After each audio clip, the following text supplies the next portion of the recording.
Hello, everybody, and welcome back to Only Stupid Answers. I can't even get through the intro because there's a little doggy peeking his little head in the corner, and it's super cute. For those of you watching live, you can see it. Right there. My name is DJ Woldridge. This is Only Stupid Answers. This is a show where we answer your questions about TV shows, movies, comic books, and with me, as always, is Roxy Stryer. Hi, Roxy. Hi, DJ. You want to know how I know you're having a better week than last week? Huh.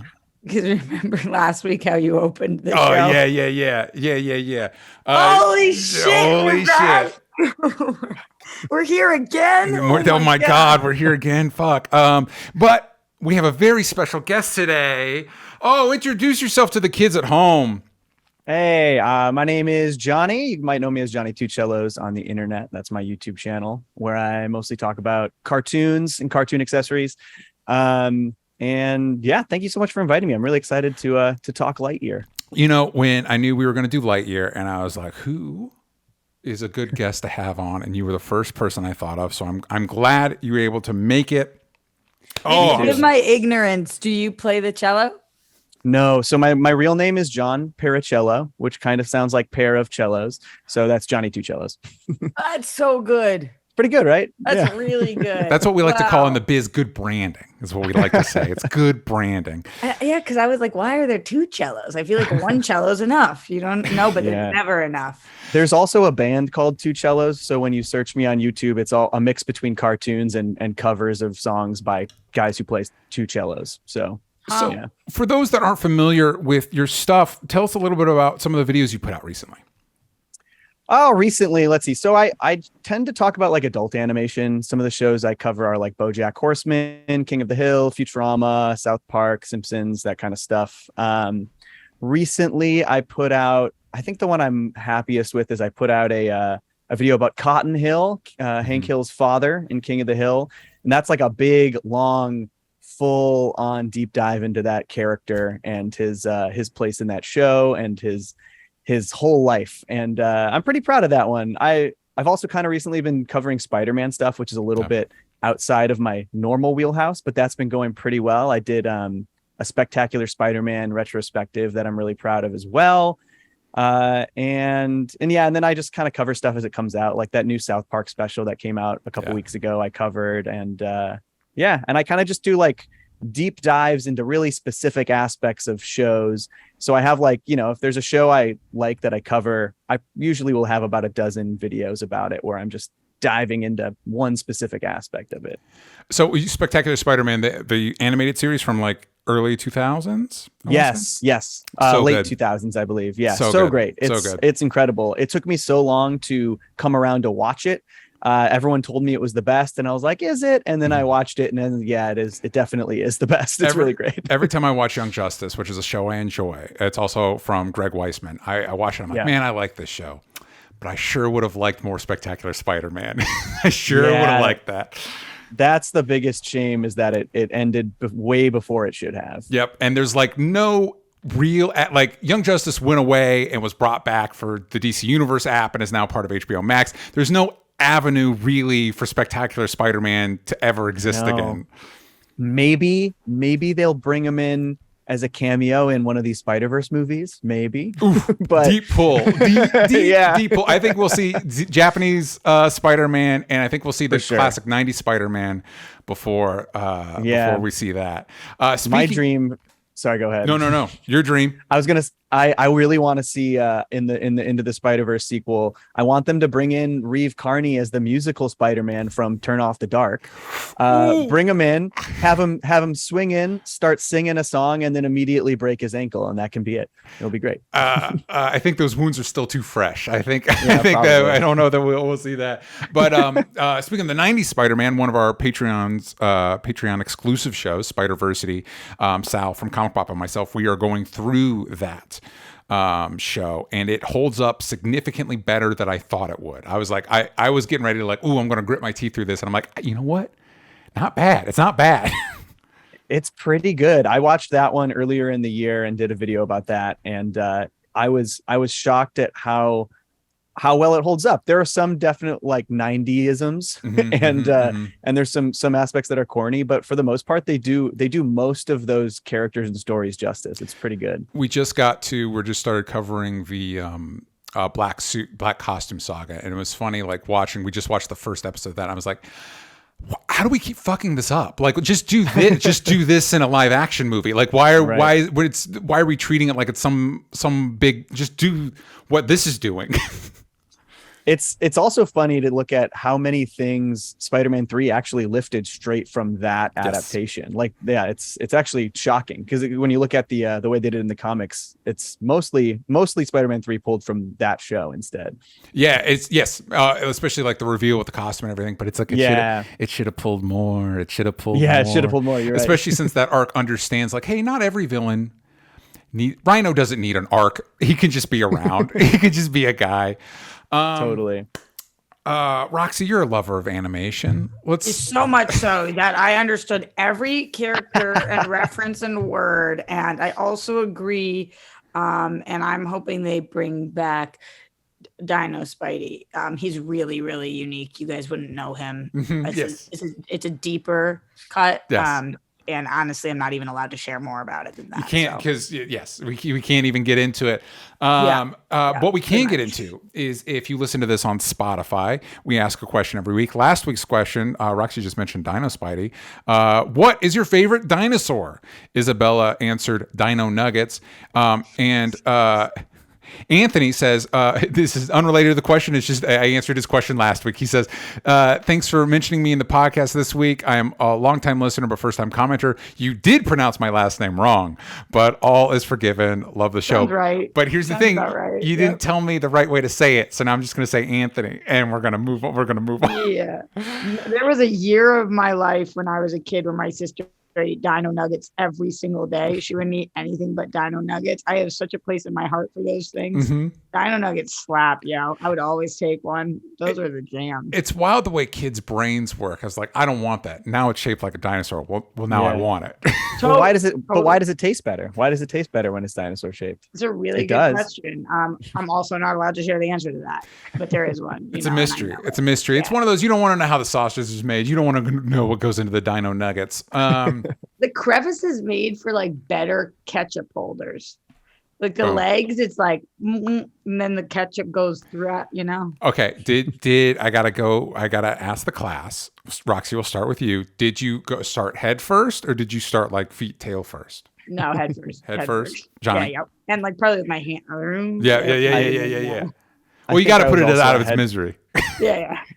I think I was also a head first. I know on occasion I would bite off all of the limbs before I ate the rest of it. Yeah, so really make it suffer. Yeah. In the making of a serial killer. Yeah.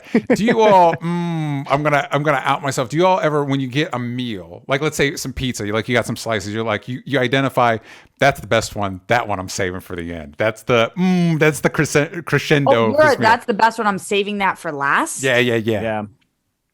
I do that too. Okay, Johnny's on the same page with me. Roxy's looking at me like I'm crazy. No, I'm gonna flip it around because I don't know that I'm gonna make it to the end. Gotcha. Gotcha. I kind of eat like a bird. I mean, like I'll throw down on some things, but like I'm a wee one. So oftentimes if I'm like, I'm saving that to last, it's like when I get there, I am not eating that thing anymore. Gotcha. That's probably a better way to do it because for me, I'm committed. I'm like, well, no, I told myself I'm eating 4 slices, so it doesn't matter how I feel right now. I'm getting through those 4 slices. Oh my gosh.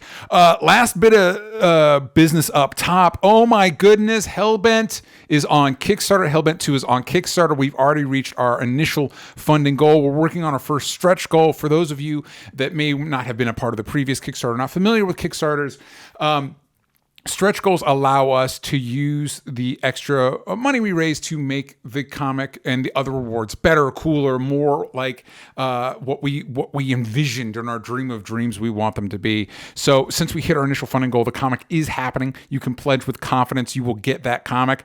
And again, the closer we get to the stretch goals, our first stretch goal is more pages. If we reach that first stretch goal, our 44-page comic is going to become a 48-page comic. And I'm very excited. I haven't revealed the other stretch goals yet, but I'm very excited to share them. So, please. Are you going to do that now? No. Oh. I'm going to wait. I wait tease. until I hit the stretch goal, and then I'm like, hey, here's the next one. You know what I mean? Just But so you know what they are. Oh yeah, I got to plan ahead, Roxy. I'm a big planner aheader. I gotta. Any of them have to do with Dino Spidey? They don't. They don't. But Dino Nuggets. But Yeah. I'll give a tease. Okay. Perhaps one of the items, one of the extra items along with the comic, will become a glow in the dark item in the next stretch goal. So Shut the fuck up. I love anything that glows in the dark. see, as do I. So let's get that first stretch goal so we can start working on that second stretch goal. But I want to thank everybody that came out and supported it. It really means a lot to me. A lot of work goes into making anything, but like comics, just a lot of time, money, and energy from not only me but Jana, my co-writer, and all the artists involved who've done really incredible work, and I'm really excited to share it with you all. So thank you for everybody that showed up. If you haven't yet, hellbentcomicbook.com. Please go check it out. We're up for just a few more weeks, so don't dawdle. Go over there, hellbentcomicbook.com. Now, we got news. We've got so much news. We got oh my goodness, so much news. Let's start with some not Ezra Miller news. That's all it is. just a couple things we're going to talk about that aren't Ezra Miller for once. Let's talk about this news that we've got Joker 2. We've got a script. Joaquin Phoenix is not necessarily confirmed, but he was seen reading it. And we've got these rumors that it's going to be a musical with Lady Gaga. How do we feel about that? Wait, I need to know more about the was seen reading it too. I didn't hear the part that he was seen reading it. Do you mean like park bench situation? Or No. It was. I think it was in the Todd Phillips post. He posted the cover and then like swipe over and we see it's a picture of Joaquin reading it. Okay. I'm bummed that he wasn't not like in public. on a stroll and somebody was like, "Is that Joaquin Phoenix reading the next?" We got to get that script from him. We're all of us are just waiting anticipation to read this script. Lots of process with the Lady Gaga musical thing, because the musical, I think the question that springs to my mind is it original songs or is it covers? So I've got you on this, DJ. Okay. Here's the deal. This has Roxy written all over it. Yeah. I'm so into this. We're obviously slipping into the mind of the Joker. The world is not actually a musical. This is just how the Joker is processing information and viewing things. That's fucking dope. Lady Gaga's got a great voice. She's a great performer, and she's a hell of an actress. I think she'll knock Harley out of the park, although I would have rathered it be Miley Cyrus. I think she would have been like fucking incredible in that role. Yeah. But I like Gaga a lot, and I think this will be great. In terms of the music, I think that they're going to have an easier time selling it if it's not original songs. I think if it's songs that are of the 70s, 80s, 90s vibe era, and like they've got some classic banger throwbacks, I think they're going to have an easier job, which means that I think they're not going to go that route. I think that they're going to have original music, which is going to be like fucking bizarro pants. I mean, like, please and thank you. The Joker walking into the room, it's the Joker. Like, I think it's gonna be like some weird ass shit like that, but maybe a combo. There might be one or two that we know, and then some OG ones. There's no way we're getting out of this script alive without a single original song, because come on, like opportunities are too good for a new song. Well, especially if you got Gaga Gaga go in for there. that Oscar. Yeah. For sure. I don't remember. Did it win? I know it won at Cannes. Did it win anything at the Oscars? What, Joker? Did Joker. he win? Yeah, he won. He won for I think that's it. I don't know what else. It should have been nominated if it wasn't for cinematography. That was the best thing about it. Yeah, it looked great. It looked really good, and it was one of those like I kind of what's the word I'm looking for? Relate to Quentin Tarantino's take on it, where he was kind of like, yeah, if you didn't see it in theaters, you didn't see it. Because I remember seeing it in theaters where it was like the tension in the room was like palpable. And then my wife hadn't seen it, so it was on HBO Max. We watched it, and I'm like, oh, this is just a movie. Like, this is just, when you see it at home, you're like, okay, this is just a movie. But I remember in the theater, it was like everybody was like worried about where the movie was going to go. But were we worried? this is such a downer comment, DJ, but hard to know because were we worried about that, or were we worried about the fact that there was all the shootings going on then? Like, Listen, I remember that's just background noise of being an American at this point. I know. Every but time I go to being, the theater. Yep. I remember being at that screening and several people coming up and saying, like, "Are you nervous about the recent shootings?" Like, especially with this movie. And I remember just being like, wasn't thinking about it till you said it. Like, just sitting there feeling so angsty, then watching that specific movie being like, ba-boom, ba-boom, ba-boom, ba-boom. So I don't know. I think it's a whole combination of things these days.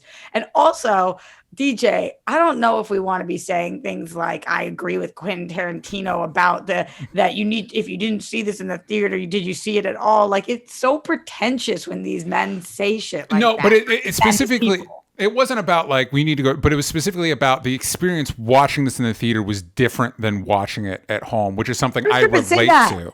Say that. Say it's different. Don't say if you saw it at home, you didn't see the movie. Didn't see it. Like, why are people doing things like that? Like, there's some people who are physically not capable. They're handicappable people who cannot go to the movie. And then there's these directors who keep saying, but if you don't go to the movie, did you see the movie? Well, it's like, no, but I think the sentiment is, and I do echo this sentiment, if you're not able, because you're right, absolutely, people aren't able to go to the theater. If you're not able to go see Joker in theater, you're probably fine not seeing it.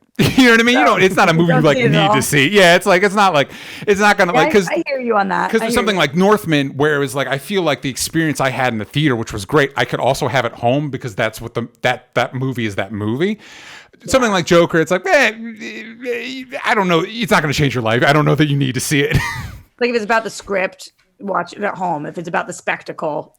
Yeah, well, and not even just the spectacle. I think it's the communal effervescence of the audience reaction to the movie made the movie more tangible than if you just watched it as a movie. I don't know if it's as effective without. At least it was not for me as effective just watching it at home as it was in the theater. Johnny, thoughts on Joker musical? I think it's so funny that that's what they're doing. I'm not a huge fan of the first movie. There's things I like about it. Not a huge fan. So I was kind of persistently rolling my eyes that there was going to be a sequel at all. Yeah. But they just took the hardest left turn imaginable with this Lady Gaga musical aspect. And I'm kind of into it.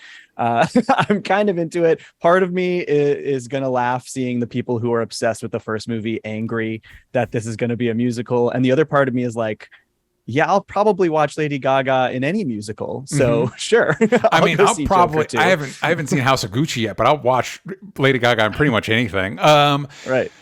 Is there any chance, any at all, that Lady Gaga's playing somebody other than Harley Quinn? It feels like it's gotta be. I can't imagine who else it would be. Roxy? Like Vicky Vale, maybe? Remind me, in the first movie, did we meet, like, is there any characters that we didn't meet that we referenced of Joker's like family or life? Is there anything else? No, I believe it was just mom. And just mom. It was just mom. Then no. Then I think that that's who she's playing. It would be really weird if they invented like a new character for Gaga. Yeah. Also with the idea of it being Harley, because obviously in the comics she started as his psychiatrist. It'd be interesting if the bulk of the movie, or at least the part that's in the present, takes place in Arkham. Because one of the things I did like about that movie was the implication that like this is a story this guy told himself. Like we actually kind of don't know. It's the classic Joker shit. Like the movie you just watched may or may not. This is his perception of how things went down. Who the fuck knows how it actually went? You know what I mean? So I wouldn't mind if you talk about Roxy, you were talking about it being in his mind with the music and stuff like that. If it's more of the like, hey, this is just how this dude perceives reality, and who knows how much of it is. For all we know, Batman is running around out there. We don't know. Mm-hmm. Right. Mm-hmm. Oh, you think there's going to be a Batman in this movie? No, probably not. No, probably not. If we're up to me, anybody that's read the Brian Azzarello Lee Bermejo Joker graphic novel, that for me would be where I would take the Joker stuff, because that Batman kind of exists as like a specter in the background of that comic, but it's very much like Joker in his operation, and I think that would be a very compelling thing. But nobody asked me, so I asked you. No, but you asked Batman was going to show up. No, you asked Batman was going to show up, and I'm going to assume no. Although I would be interested in who you cast as Batman in this Joker universe. Yeah, and then we'll have 4 Batmans at once. Yeah. Listen, we got at least 2 Jokers. We got at least 2 Jokers running around. What if it was Robert Pattinson? That would be cool. Then I would have wished it was Joaquin Phoenix in that scene in the Batman. I don't think the worlds mesh that well. I'd rather they just keep it all separate. But you could do a J.K. Simmons as J. Jonah Jameson, where it's like it's a different universe, but it's the same actor. When do you guys think is the next time we're gonna see Harley Quinn? Do you think it's in this movie? Because we don't have any new reports there anything for Margot Robbie, right? Nothing in the lineup. So. That's wild. Yeah, that feels weird because it seems like people are pretty into her character. Yeah. I just haven't heard anything about. There was that Gotham City Sirens movie that got shelved after Birds of Prey was super duper not successful for DC, despite it being a really good movie. Yeah, I really liked it. Birds of Prey was good. Yeah, it made none of the money. In its defense, it was literally like the next week was the pandemic. Like we were already starting to shut things down. Yeah, I think that there is like very little room for there to be any kind of Harley Quinn sighting prior to a Joker 2. Like I can't picture where she would pop up. I think you're right, Roxy, and I also think on top of that, with the amount of upheaval with Warner Discovery, they'll have to. I mean, they need to. I would imagine if I were an executive there, my first priority is figuring out what the fuck we're doing with the Flash movie, and then everything else. Especially since that movie was supposed to be at least a soft reboot on stuff. Like, what are we doing with that? I again, for me, I don't know if this is. This won't be a segue. We got other news I want to talk about. We'll try and get through it quick. But to your point, Roxy, I think this might be the next Harley Quinn thing, just because they need to figure out what everything else is. It feels like they could maybe like the James Gunn stuff has been pretty popular, and it seems like they're kind of all in on him. So I feel like that he could probably bring back Margot at some point. Taker season 2 with Margot Robbie, or like depending on how much money HBO Max is willing to shell out. Like, although they already have the animated Harley Quinn, but like do a Harley Quinn show, like that'd be cool. I'd watch it. So I did want to, as we've hinted at previously, Johnny, Roxy is not necessarily the biggest into the animated medium, but I did. We got news today, this week, that Avatar: The Last Airbender is going to be getting 3 animated films, and you were telling me before we went on air that they're supposed to be theatrical. That's what the Hollywood Reporter said. It said they were aiming to make all 3 of them theatrical, which I'm all for. A little aggressive, but something I'm very into, even if I think it's maybe a little bold. Mm-hmm. But I'm only a little worried because I feel like they're going to be CG animated, and that show is 2D animated. And I know they can do it well. I know if they stylize it the right way, it'll be great. Yeah. But when they announced that they were initially going to make theatrical, like when they announced Avatar Studios last year, one of the first things they said is we're going to have a theatrical Avatar movie. And immediately I was like, oh my God. Just so I know, they announced that there was Avatar Studios. Yes. So this is, so Last Airbender, not the blue people. So basically the creators, they were working on the live action Netflix adaptation. And then they left due to creative differences and immediately formed an entire studio to make new animated Avatar stuff with Nickelodeon. Which I feel like DJ? Yeah, and I feel like that's cool. I feel like that's the way to. I feel like that's the way to go. I feel like I dig that. Yeah, you're like, y'all aren't gonna do what we need you to do. We're gonna make a studio now. Mm-hmm. Thank you so much. Yeah, and it's also like something that I was hoping for years. Avatar and Korra are 2 of my favorite shows, and I think that world is just so rich and big, and it feels like there are just so many more stories that can be told in that world. 100%. And so when they like, that was kind of my dream for years, like just start making more spin-offs and sequels to Avatar. There's so much to explore there. So I'm really glad they're doing it. I'm really glad the original creators are on board. I'm also not convinced live action Last Airbender could ever work. So I'm going into the Netflix show a little cautious. Yeah, but totally agreed. For one, especially if you're adapting the original series, there's not a lot of room for improvement there. Like, what are you going to do that they didn't already do well? Like, I feel like Korra, there might be slightly more room to maybe tweak some, like, you know, we kind of know how things ended up. So maybe tweak like the Mako situation a little bit and, you knowing where things end up, you know, like there's stuff you could do there that might improve it. But, the other thing that makes me excited about these, and I'm excited to check them out, is of the franchises we've seen grow, the last Airbender franchise, I think, handled its growth the smartest. Like it actually, I think Korra did such a good job of tweaking and growing and expanding that world that most of our other franchise cash-ins are more like, hey, did you like this thing? Here's the same thing. It changed the formula enough while staying true to the core principles. The idea of doing more of that with like movies and stuff like that, as long as they keep that same kind of ethos where like, as long as you keep these core themes, as long as you keep these core rules, I think that's something that impresses me too with Avatar. The rules of their magical world are flexible enough to do a lot of different things, but also pretty concrete. So definitely. Yes, more please and thank you. Yes, agreed. I'm looking forward to anything they make. I've consumed every piece of Avatar media that exists. I've even read the books about Kyoshi, which are excellent, really good books. So I'm hoping we get, and it's also just like a franchise that lends itself to different iterations so well because of the concept of the Avatar. Yes. You can do a show about any Avatar in history. And you can even do it about side characters or different events in that world's lore and history. So there's a lot. How many are there? How many avatars? We don't know. we don't know how many. More than 5? Way more than 5. More than 10? Hundreds probably. Hundreds? Isn't one of the movies supposed to be a Zuko movie?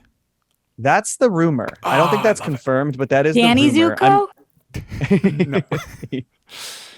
Yeah, he's coming into the Avatar verse. They're porting him in. That's what I was hoping for. That I would watch. So speaking of expanding universes, we're getting more Game of Thrones probably. Where there's talk of a Jon Snow sequel series to Game of Thrones. That's it. That's the news. Kit Harington is supposed to be coming back. Roxy, did we ever talk about the Game of Thrones finale? Were you on did we have those conversations? What was the follow-up to, were you on this show? Because definitely. Well, I know you were on this show, but we had a Game of Thrones show at that time. And I think at the time we had you over at Super TV. So I don't know if I don't even know if I know your thoughts on the Game of Thrones finale. You don't even know if I've seen it. I don't even know if you've seen it. Did you even watch Game of Thrones? Did you even Throne, bro? Oh, did you even Throne? Even Throne. Listen, I loved Game of Thrones. I loved the final season. I did not like the final episode. Okay. Even though I really liked the final season, and I didn't have the same qualms that other people did. I just thought the final episode was a little lackluster. Yeah. A little bit just like, well, I don't think that's the decision I would have made, but guess what? I'm not the creator, so I don't get to rag on this. Yeah. And I really liked Game of Thrones. I think it's a great show that I would be perfectly happy never seeing another bit of material about ever again. That's entirely fair. I have vivid memories. Sam and I were invited to a screening of the final episode when it aired. So it was like in a small theater with a bunch of people. And so the episode ended and I was like, yeah. And I started clapping. And that was my first I received this differently than everybody else. This is this is going to define my conversations about Game of Thrones for the foreseeable future. I did not have I wasn't like one of those people that had like a vested fan theory on how it should end. So I was like, yeah, this makes as much sense as anything. Good to final season isn't my favorite season, but it's definitely not my least favorite season. I think 5 and 6 are pretty rough. How many seasons do we have? 8? 8, yeah, 8. But that said, I watched them all. Yeah, but I also similarly, I was like, I think, especially since as we've gotten more franchise expansions, very few of them have proved necessary or vital or compelling, really. And so I was like, is there sometimes like the Lord of the Rings series? Like, I don't care. Like, we're doing 1,000 years before it's like, but that's not I don't care about that. And you're going to have an uphill battle convincing me to care about that. So similar to this is like, do you want to know what Jon Snow is doing? Like, yeah, maybe 10 years from now when he's like older and then maybe something new happens, or maybe do Legend of Korra where it's like a generation later and now we got new things. Johnny, what about you? Where you fall on the Jon of Snow excitement scale? So I never finished Game of Thrones. I liked what I watched. I watched about half of it. I did intend on finishing the show, and then everyone was so down on the last couple seasons that I pushed it off and I never finished. I think I will finish one day. I feel like a sequel makes more sense to me than a prequel in general. Usually, prequels tend to overcomplicate histories and lores and just make fans mad. Agree. And give or take a Better Call Saul. Right, right, fair. But in general, I think a sequel makes more sense. Seems like Jon Snow is a popular character. Maybe he'll know something in this next one. Maybe he'll figure a couple things out. Yeah. Remind me what happened at the end, DJ. Like Jon Snow was like, deuces, I've got my calling and I'm going to the north. Yeah, he was banished. He was banished. Because he killed Daenerys. Spoilers, sorry everybody. Who banished him? The remaining leaders. They're like, hey, because it was like Dany was. But it was queen. like a nice banish, right? Like they were like, you got to go. Well, it was nicer than murdering him. It was nicer than like beheading him, which was the other option on the table. Yeah. So right. it's one of those. Are we going to do more fights for the throne? I'm like, will it be the return of Jon Snow? Will he come back from the north? Yeah. I only care about Arya.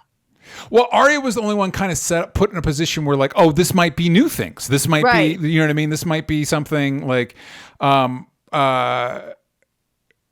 Jon felt like there's even a line that felt like it was a setup for something in the finale. It's like they say something about like 10 years from now. I think it's Tyrion's like, well, check in with me 10 years from now, which felt like, hey, 10-year reunion. And it's like, yeah, wait for that. Like, cause then we'll be able to check in after a chunk of time. Maybe things will have changed. You know what I mean? You've got room to change. This is so close to after it ended. It's like, what could have tangibly changed? And also, what is up north that we haven't already like killed or demolished or whatever? Like what is the new? I do like Kit Harington. I do like him as Jon Snow. I do like Game of Thrones and the world of Game of Thrones. I am open to it. I just don't know what we're gonna do. I am slightly more excited about this than House of the Dragon. That's the Targaryen one. Yeah. I know money, money, but it does feel like some of these shows don't have like long lives after their. I think that immediately when Game of Thrones ended, they were like, people are going to just want so much more Game of Thrones content. Yeah. And now that we're years out, I don't know anybody who's sitting there like, I need more Game of Thrones content. Like I do know people who are like, I would like more Harry Potter. I know people who are like, I would like more Lord of the Rings. I would like more Star Wars. I don't know anybody who's sitting there saying, where's the Game of Thrones content? Yeah. And even those with the other ones, like with the people that like want more Lord of the Rings, it's like, but what is that? Lord of the Rings specifically feels like something that was engineered to tell this specific story. Right. But at least I know they exist. Like I have spoken to people who are stoked for more Lord of the Rings. Well, I don't know anybody who's talking about Game of Thrones. Like, where the fuck is the Game of Thrones? We need Game of Thrones. And I wonder if a part of that is the Game of Thrones was always engineered to be more adult audiences. So there's not that like nostalgia there. There's not like that part of my childhood and I need to get back to my childhood. We were already adults when we watched it. It was targeted at adults and it told an adult story. The end. You know what I mean?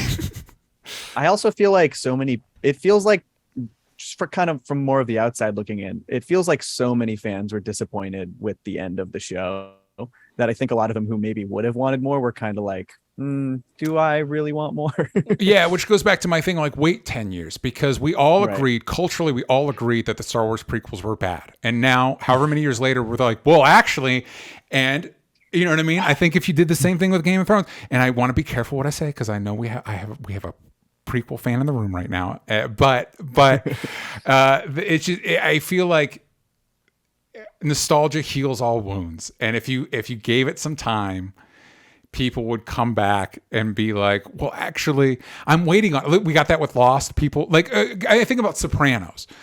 people were really divisive about the ending of Sopranos, and now people have had time to revisit it and feel better about it. Like, I think Sopranos is actually a really good example because, like Game of Thrones, it's not like people are clamoring for more of the Sopranos, because I think as adults we understand that good stories end. I don't know. There was that prequel, the Sopranos prequel, that people were pretty yoked on. Oh, really? Yeah, the response I heard was mostly negative to that. Not when it came out. I'm talking about when it was announced. Yes, good point. But I think it's similar that we're not talking about like 5 Sopranos spinoffs and you know what I mean. Right. It's like, I don't know.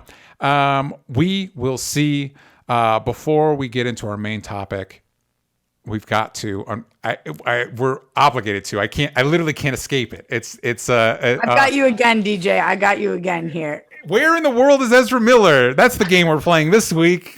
This story. Here's the thing. I'm going to talk about this story with excitement, and I'm going to preface that with the fact that I understand that this is not an actually exciting thing. The fact that Ezra is on the run with Takata, who is possibly in danger, that's not fucking cool. We know that that's not cool. And also beyond the immediate crisis of these people, one of the things that concerns me is the larger implications of, like, on Twitter, every conservative chode is super stoked to be like, see, we've got one example of a non-binary person grooming. Forget all the straight men in the conservative party that rape 12-year-olds. No, this is queer people groom. And it's like, fuck, God, why is this happening now? Ezra, you failed us. Yeah, that fucking sucks. And Ezra Miller is such a toad at this point that I can't believe what they have done. Not just for the non-binary community and the LGBTQIA plus community, but also consistently screaming how Jewish he is. I'm like, stop, we don't claim you. Like, you got to stop every time that you get arrested saying that you're a Jew. You're not part of the tribe anymore. We've kicked you out. Like, you're a rich white person. That's your identity now. You don't get to be any other thing. So frustrating for the communities that they are a part of, that other people now are like, exactly, that's what we meant. But the best part about this story, the part that is like the trolley-poly-oly part of the story that I'm fucking adoring, is do you guys read all of the posts that Ezra Miller posted before taking down their Instagram? I heard of them. I did not see them. Here's what happened. Ezra is currently on the run from being served the protection papers against Takata, because Takata's parents have said that Takata was groomed from 12 to 18 and that this protection serving should be placed on Ezra Miller to keep their daughter safe from Ezra. And Ezra was unable to be found for days. We could not locate Ezra. The authorities could not locate them. They were looking high and low, Hawaii, Vermont, all the places Ezra has homes. Well, they are the fastest person alive, so. They are. And not only are they the fastest person alive, but they posted about how they live in a different dimension, DJ. So This is the post that Ezra posted. The first one said, "You cannot touch me. I am in another universe." Pause real quick. What if that was true? Incredible. What if that was true? We haven't found them yet. And then the other people in the other dimension of like, listen, we don't claim them either. Okay, there's a reason. There's a reason they're over there, and we just let them be over on your side. The second one said, "Message from another dimension." God fucking damn it. Also incredible. The other ones are a little more lengthy. I apparently we have a new abbreviation for energy, which is just NRG. And just talking about, the negative people, and one saying, me remembering how I was nice when I should have said, "Who the fuck do you think you're talking to?" Just a lot of posts. And then they said, actually, goodbye, and deleted their entire Instagram. Yeah. Essentially, "You will never get me. You will never get me." Like complete villain status troll of looking at the authorities saying, "Fuck y'all, I'm on the run." And now I'm on the run. God fucking damn it. Unbelievable. And then there's the new reports of another 12-year-old that at a party or something that he was getting too close to. But the part that I keyed off of is that he was wearing a bulletproof vest and he was armed at this party. And it just for me, it's just like, man, we just let celebrities get away with too much shit. Like if you were just a normal fucking person at a party wearing body armor and had a gun, unless it's like an NRA convention or a gun show in Vegas, it's like, yeah, I don't even like the cops and I'm calling the cops on your ass. Like, what are you doing? This was a human who was in an indie movie. Yes. And then this was a human who went to be in two of the most massive franchises of all time. Yeah. There was we had no idea who this was. Like I feel like the story on Ezra did not start in 2020 when they choke slammed a girl to the ground. Yeah. The story on Ezra clearly started at least a decade ago. And we just have not been catching on. And now that the internet is what the internet is, we are more aware. But at this point, this is the position that we're in. It's wild. I know we talk about this every week, but like at this point, Warner Brothers has got to be like, nah, we've got to cast somebody else. We've got to cast. But they've already shot the whole thing. Here's my pitch. Here's my pitch. We've seen in the trailer that there are two Ezras. There are two Barry Allens. Recast one of them is already a special effect. Recast that one and end the movie that's our Flash now. But genuinely, DJ, thinking about this for a second, the movie's already shot, which means they've already spent $200 million, correct? Yeah. Like I'm rounding, but yeah, they've probably spent $200 million on this movie.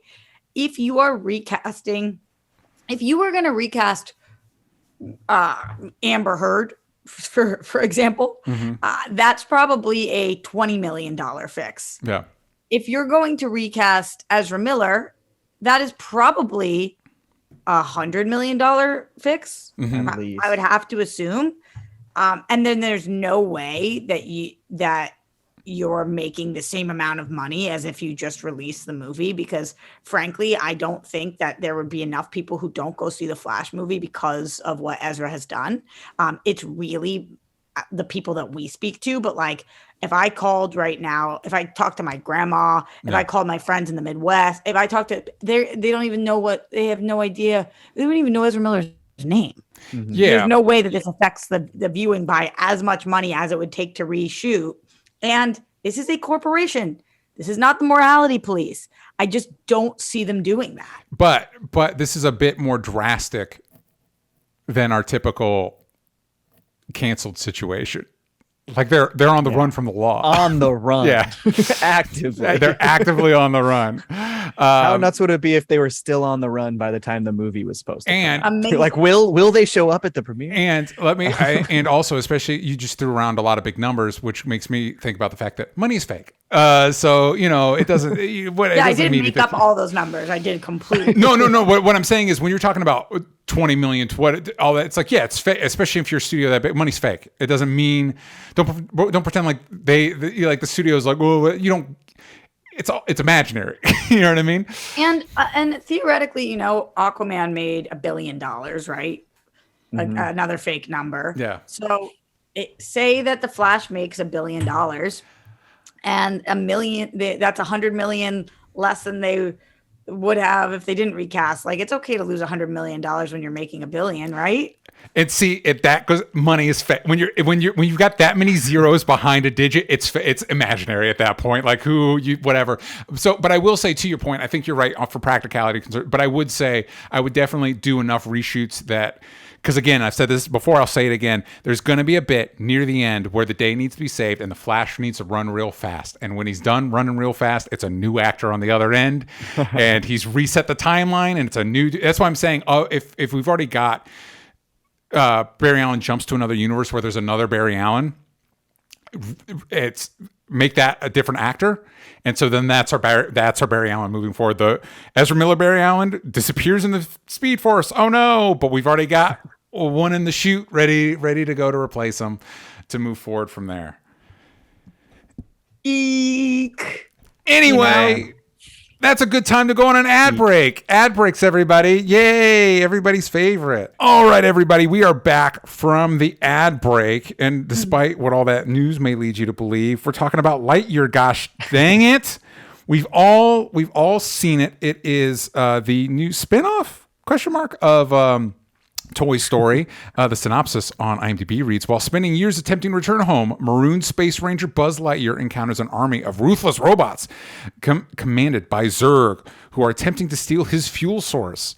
That's probably the most accurate IMDb description I've read on the show ever. On Rotten Tomatoes, as of this recording, it is a 79% with an audience score of 100%, with critics saying Lightyear settles for being a rather conventional origin story instead of reaching for the stars, but this gorgeously animated adventure ably accomplishes its mission of straightforward fun.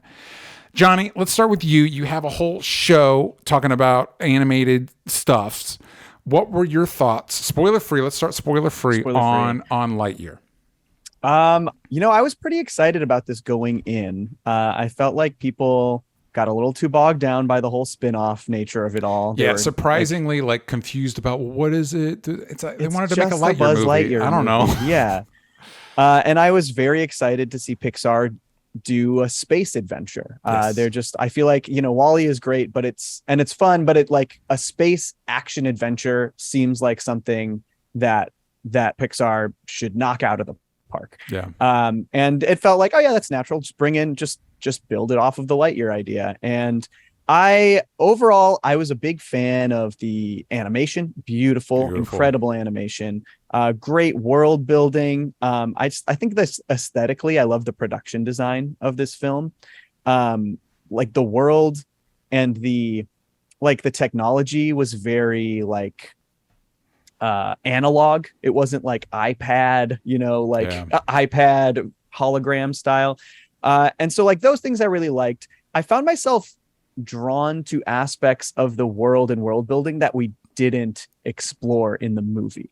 There were things that excited me in the beginning of the movie that I was like, oh, I wish we had seen more of that and explored that a little more. Whereas the story itself felt a little more linear and not as ambitious as I expected it to be. And I was also a little disappointed that I wasn't drawn to many of the characters like I hoped I would be.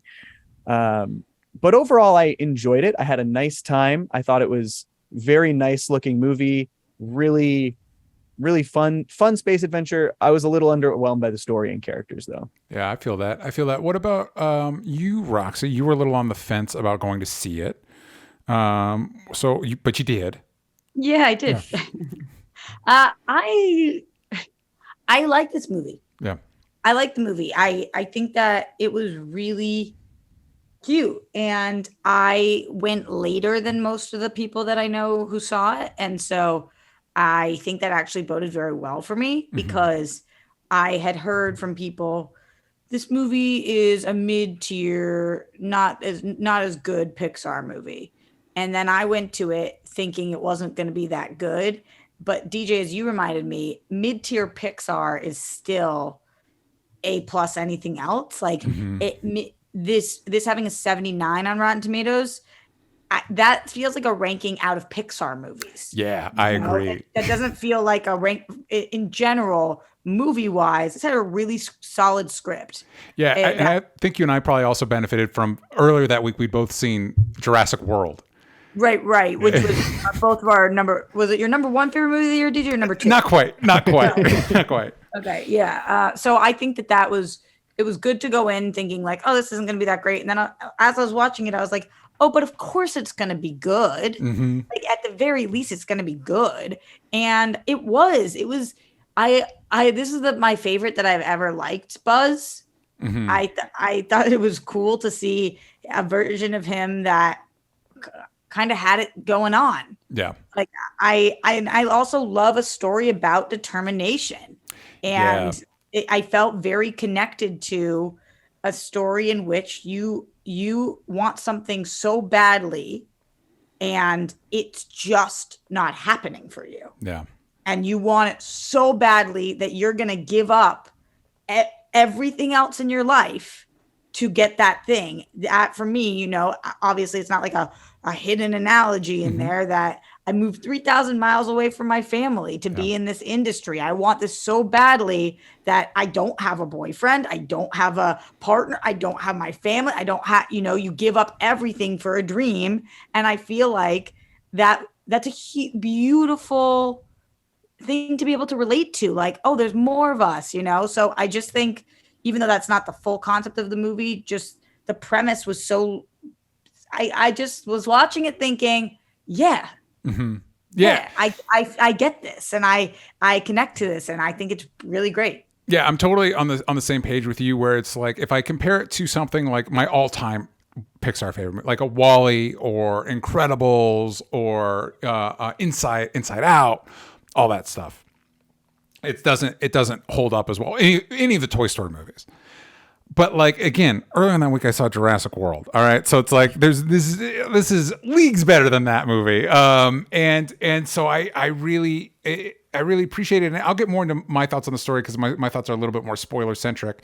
But I think my segue out of spoiler free into spoilers will be the key thing I took out of this movie was Socks, and how great Socks is, and how what a perfect fucking character. What if we had our little robot sidekick be a cat? Yes, it's awesome. Fuck the fact that Socks doesn't have joints in his back leg, so when he sits down, it's this awkward, like, it's like a toy. He's got to like kick his legs out so he can sit down.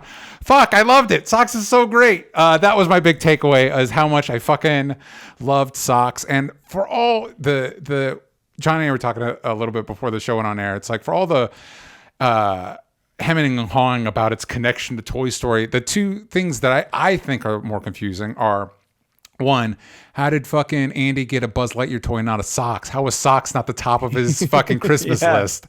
And two, this movie's easier to understand than how it is that Andy got a hold of Woody to begin with, considering it's like a collectible from the 50s. Let's go into spoilers. And for me, I think the thing that did resonate with me more than I expected, because during that week I was having to figure some stuff out. And the lesson of the movie actually impacted my decision making. Like, I was like, oh, yeah, remember what Lightyear taught you? And I was like, oh, maybe this movie was more impactful than I thought it was. Because Roxy, you're talking about the striving, and the other part of that the movie dives into is that you can get hung up on mistakes, but that's kind of part of the story. Like, sometimes mistakes are what makes the story happen. Like, he's so hung up. We're in spoilers now. Everybody at home, if you haven't seen it yet, spoilers. He gets so hung up on his initial mistake that they're stuck on this planet that they can't get off of. That he's not realizing that people are living their life. Like, this is home for people. Yeah. And so it's like, sometimes you just need to accept the mistake. You took an L, guy, and that's your life. Because again, spoilers, the enemy ends up being future him, who has not let go. Like, no, I will, till the end of time, I will be trying to rewrite this mistake, no matter who it hurts. And as somebody that has made mistakes and then maybe overcorrected, there's a lesson in there of like, hey, sometimes just take the mistake. Yeah. And the way that we are willing as a society to accept other people's mistakes except for our own, which we do see in that moment later on when it's like the crew and the granddaughter makes some mistake and somebody said, it's okay, you made a mistake, you just told that to me. And she said, yeah, but it's not you, it's me. Yeah. And the way that we are okay with others' mistakes, but with our own, we're simply not. And yeah, I just think that the way that he continued to not get what he wanted, even after he thought he was doing the right thing, and even though like every obstacle was put in his way, and he kept thinking he was at that next level and he wasn't. What a lesson for kids too, you know, like it's not easy. Yeah. It's not easy. Johnny, to your point earlier, you mentioned there was other parts of, now that we're in spoilers, you mentioned the other parts you kind of wish they'd explored more. What were some of those things, parts of the world building that you wanted more of? So in the beginning sequence, after the big crash, they do this. One of my favorite shots in the whole movie, there's this time lapse of them fixing the turnip and building out that society. And I know like part of the story is that he is literally passing by the growth of the society, and that's so important to his story. Yeah. But I found myself being so like, oh, I want to see how are these people adapting to life here? Like, how are they actually building out their lives on this planet in this unexpected way? And I also just thought aesthetically that the like little colony they built was so cool that I found myself in my brain just being like, oh, I want to see more of this. I want to see more of this world. I want to see more of these characters adapting to life on this planet. I want to see this sort of like colony story. And I also was hoping for a bit more of like Space Ranger adventure. You know, this was very focused to this one planet stuff, and I was like, oh, I can't wait to see Buzz go on his Space Ranger adventures. And while there was a cool variety of environments on this planet, at least, and we got to see spaceships and we got to see cool, you know, ship stuff. I felt like I was hoping to see him, you know, go explore a variety of places out into the universe, which, you know, there's room for that in the sequel. It seems like the way they set it up. And it's interesting that you bring that up. We actually have a question here from Leonard Kim, which in hindsight I should have answered before we did spoilers. Does Lightyear explore space aliens beyond Zurg? I'm hoping we get to see a plethora of space aliens that Buzz has to fight off, and we really don't. And to your point, Johnny, I think that is a flaw of the movie that. You want to leave a movie, especially like a franchise movie like this, wanting more. You don't necessarily want to leave where like, well, I'm more excited to what we can do now than the movie I got. Like what the situation we set up is like way more exciting than the movie I just watched. Right. Because now it's like we theoretically can spend more time in that environment, and also now that they're doing the Space Ranger stuff, like what do they run? This feels like a great setup for a series. Yes, totally. It does feel like a great setup for a series. I expect this movie will make money and they'll probably do a sequel. You think? But I think so. Would the sequel be the second movie? I think no, you mean the second what, like Toy Story?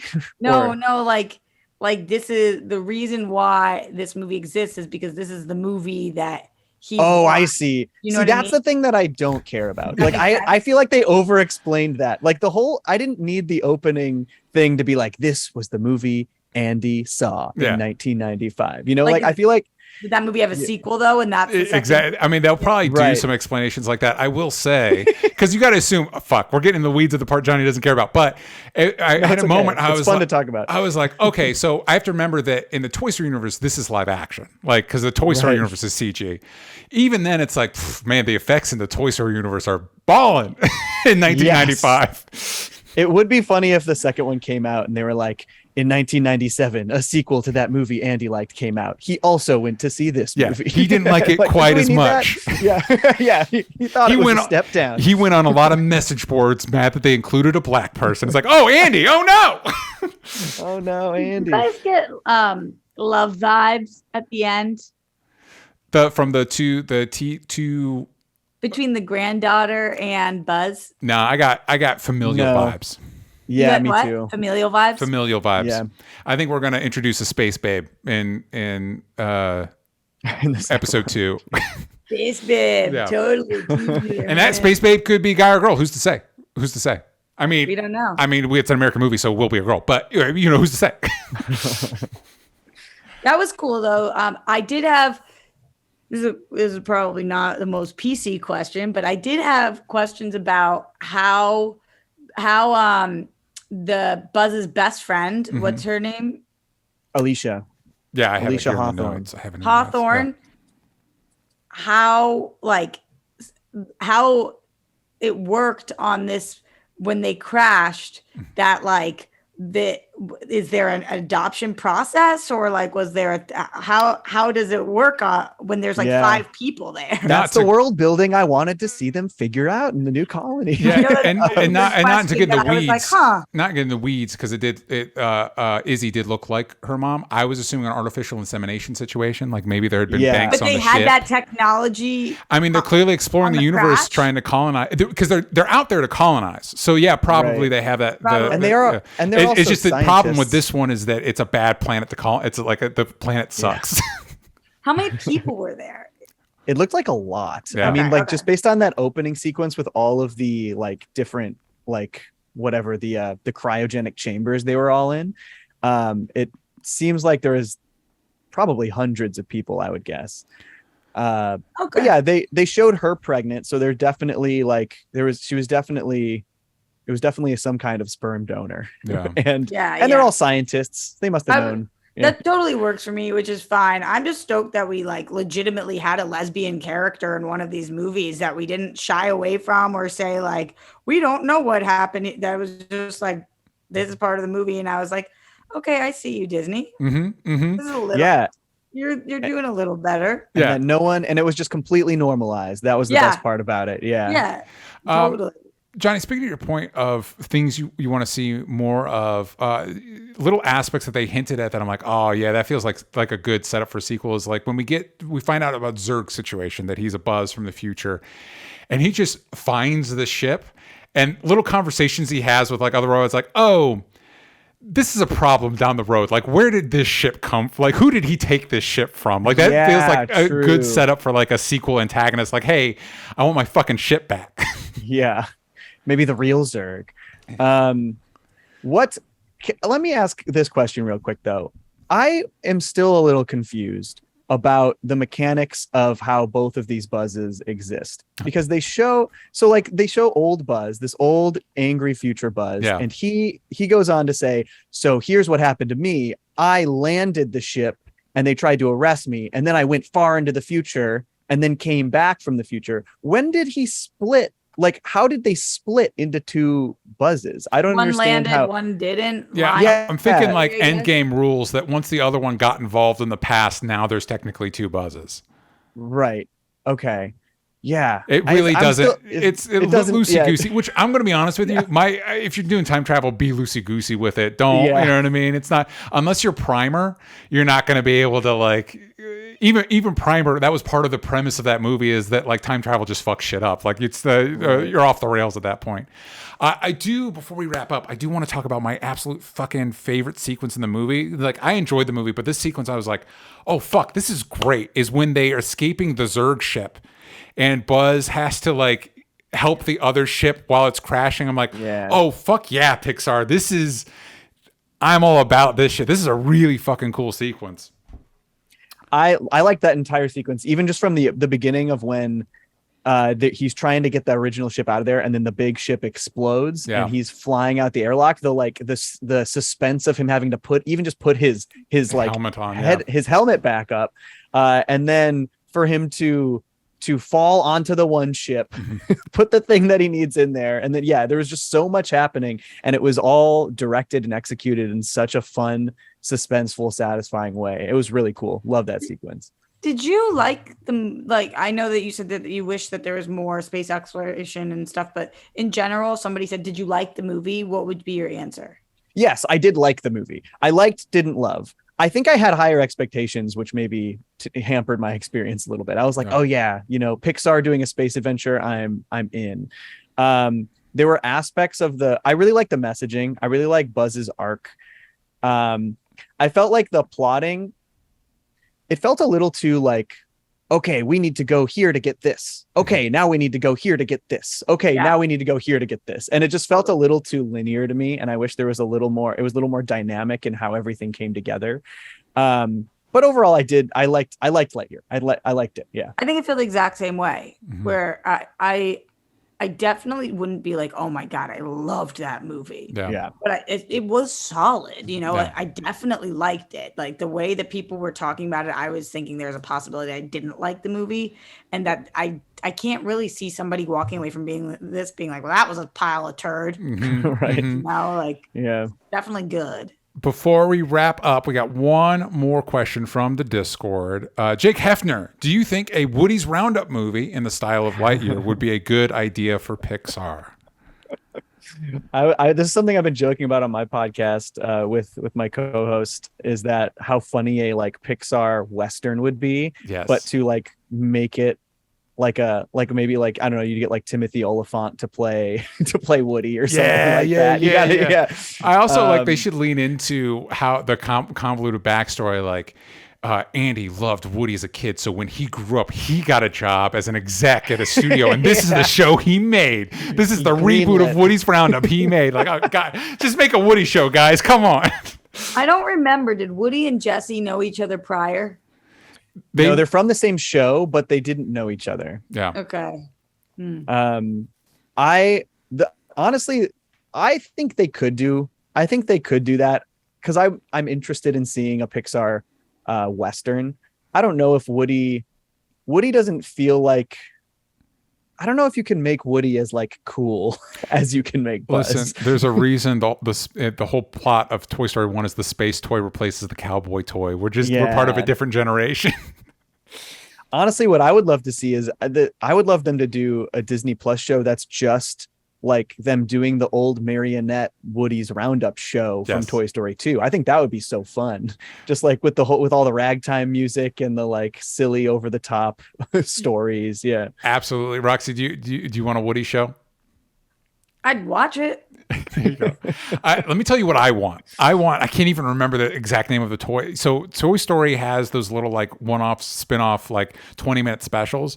And one of them, Andy goes to a kid's house that oh no, it might not be Andy. It might be Bonnie. Bonnie goes. Where the kid has all those dinosaur toys that are like humanoid dinosaurs. Yes. Yeah. Watching that, I was like, I want this to be a thing. Like, I want the show. I would buy the toys. I'm an adult. I would buy the toys. Like, make a whole Disney Plus series that's just whatever this show that this kid's watching. I want it. Give me. Yeah, I loved that aspect of that special. The idea that these toys are so new that they really don't know their toys yet, kind of like Buzz, but it's a whole society of them. So, yeah. So funny. Well, and it's also just every time they get into the minutia of that, it just shows that the creators know toy culture. Like it's there right at the beginning of Toy Story, but like every time they get into little details, it's like, oh, you guys get it. Like you guys, because you see, it's like, the play set. Yeah, I would have it be Castle Grayskull, but it's the same principle. Yeah, I'd have that thing if I was lucky on a good birthday. All right, we are out of time. Johnny, before we go, remind the kids at home where they can find you. Yeah, you can find me on YouTube at Johnny Two Cellos. I also have a podcast called Cartoons That Curse. We talk about adult animated shows, usually one season at a time. We're also on YouTube for a video version. And yeah, go ahead and check. And I'm also on Twitter at Johnny Two Cellos, Instagram, all that stuff. Letterboxd, that's my favorite social media platform. And yeah, check out my stuff. Say hi. Should I check out Letterboxd? Because I know Hector's on there too. I looked for you the other day. I love Letterboxd. It's my favorite. You can just log everything you see. I did. Well, yeah, because anytime I meet someone who's into movies and media, I assume they're on Letterboxd, and then I go and follow them there. But I just always hesitate because I always assume like any social media platform's like secretly bad. You know what I mean? Like, but I guess if I'm on Twitter, the ship has sailed. You know? Yeah, it's definitely less toxic than Twitter, but it's fun. It's fun to be able to look back and see all the movies I watched on what day and how I felt about them at the time. And it's cool to log how my feelings about movies change over time. Sometimes, like my first viewing will be like, "That was great, 5 stars," and the next time I'm like, "Oh, maybe it was a 3.5." Yeah, and that's basically my Joker experience. Roxy, remind the kids at home where they can find you. Everywhere at Roxy Stryer. Hell yeah! All the people what I'm doing. What's the World Girls? What's your next podcast about? We just did one on Steph being a D1 athlete, which was really fucking interesting because I didn't know half the things about what it takes to be a D1 athlete. Yeah, I sure don't. Like when you're not trying to go pro and it's just like part of your life. That was fascinating. That's coming out soon. Hell yeah, please check all that out. You can find me at DJ Talks Trash. You can find this show everywhere that matters on Only Stupid Answers, but on Twitter. Yank out the vowels from stupid. And please, HELLBENT, comicbook.com. Again, we reached our initial funding goal, but we still have a long way to go. So please, if you haven't supported it yet, I'm really proud of this comic, and I think you're going to love it. So check it out, and we'll see y'all next time. Bye, everybody.